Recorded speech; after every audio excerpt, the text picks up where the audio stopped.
తల్లి ఏవి నేర్పాలంటే పిల్లలకి?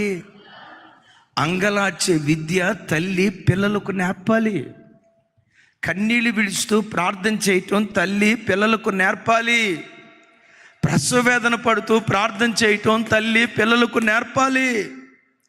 దేవుని మనసు గెలుచుకునేటట్లుగా రోధిస్తూ ప్రార్థన చేయటం ఒక తల్లి తన పిల్లలకు నేర్పాలి. నేనంట విద్య నేర్పాలంటే ముందు ఆ విద్య తల్లికి వచ్చి ఉండాలిగా. ఒక తల్లి మొదట తాను కన్నీటి ప్రార్థనా పరురాలై, రోధించే ప్రార్థనా పరురాలై, ఆ రోధించే ప్రార్థన విద్య తన పిల్లలకు నేర్పేదిగా ఉండాలి. మన చిన్నకాలనీలో ఆరాధన జరిగే రోజుల్లో మన మందిరానికి వచ్చే దేవదత్తు బ్రదర్ ఉన్నాడా, వాళ్ళ ఇంటికి వెళ్ళాం విజిటింగ్కి. మాట్లాడుతా ఆ అన్న ఆ చెల్లి చెప్తున్నారు, అన్నయ్య మా పాప భలే ఏడుస్తూ ప్రార్థన చేస్తుంది అన్నయ్య, భలే కన్నీళ్ళు కారుస్తుంది అన్నయ్య, ఆ పాప ఏడుస్తూ ఉంటే కళ్ళెమ్మ నీళ్లు కారుతాయి అన్నయ్య అని చెప్తూ ఉన్నారు. అప్పుడే కొత్తగా చిన్న ఫోన్ ఒకటి వచ్చింది, వీడియో కెమెరా ఫోన్ వచ్చింది. నిజంగా ఏడుస్తుందా, అట్లా ప్రార్థన చేస్తుందా అంటే సరే ప్రార్థన చేయమ్మా అని అన్నా. నా జ్ఞాపకం ఉండి వయసు ఖచ్చితంగా నేను చెప్పలేను, కానీ 7 సంవత్సరాలు అటు ఇటు, 7-8 సంవత్సరాల వయసు.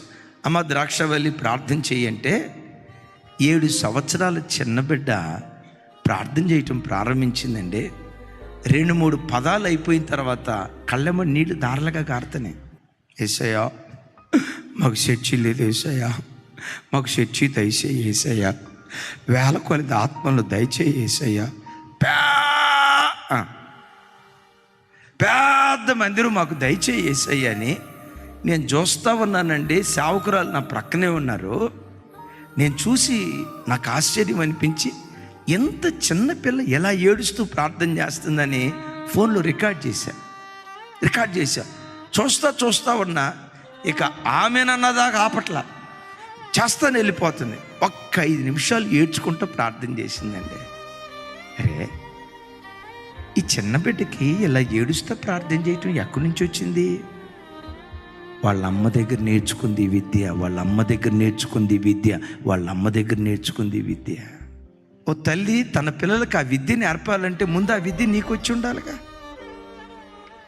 ఇంగ్లీష్ వచ్చిన తల్లే పిల్లలకి ఇంగ్లీష్ నేర్పగలిగేది, మ్యాథ్స్ వచ్చిన తల్లే కదా పిల్లలకు మ్యాథ్స్ నేర్పగలిగేది, తమిళం వచ్చిన తల్లే కదా పిల్లలకు తమిళం నేర్పగలిగేది. విద్య లేని తల్లి పిల్లలకి ఏమి నేర్పగలిగింది? తల్లిగా అంగలార్చే విద్య మొదట నువ్వు నేర్చుకో. నీ పిల్లలకు ఈ విద్య నేర్పి